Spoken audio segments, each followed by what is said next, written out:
Hey, this is Ramel in the park, and I'm Afeef Nessouli. Today we're going around talking to Americans about the Middle East. I just want to basically read you these 4 quotes and get your opinion on what they mean to you and what they might mean in the region. Banks in Lebanon offer thousands of dollars in loans for nose jobs, breast implants, facelifts, and liposuction. Why do you think that they do that?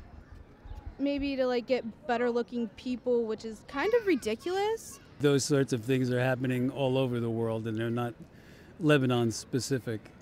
Right. People want it, and banks will obviously provide it. Right. It's clear economics, basically. Could that be towards education or better housing or a better way of life? You know, if I was in the market for a nose job, you know, I might go to Lebanon to borrow some money to do that. Every face is the same, and it freaks me out a little bit. The Israeli parliament approved a law whose ultimate aim, according to its sponsor, is to distinguish between Muslim and Christian Arab citizens and to heighten involvement of Christians in Israeli society. Perhaps it is on a racist side, and there's an objective behind that. There's a definitive line that I don't think should be crossed. It comes down as a separation between church and state. There are Israelis that are Jewish, right? Is that... Do you think that it's a national security issue for Israel? It shouldn't be that way. I want things to be fair and equal. If one were living in the Middle East, they could make those distinctions pretty readily. You think that it would be easy to find, see the difference between a Muslim and a Christian? I honestly don't know. That's just such a... It's okay. No problem. Yeah. I get it. We'll move on. Okay, here are 2 headlines.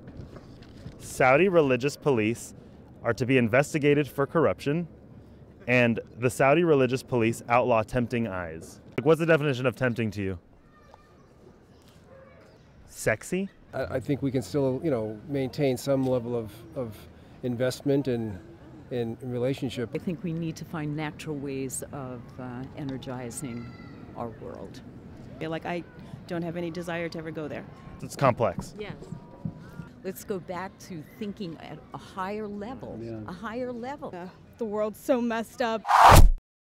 When a U.S. drone destroys a house in Yemen, Al-Qaeda has been known to apologize and pay for some repairs. Yeah, I suppose one could conclude that that group is trying to attract more support. I think it definitely helps the enemy because they're apologizing and paying for repairs, and the U.S. isn't doing anything about it. They continue to do it, and they just, they don't seem to care. It seems like they want my allegiance to be with them. And I've been told by people not to say this, but when 9/11 happened, I was in deep meditation.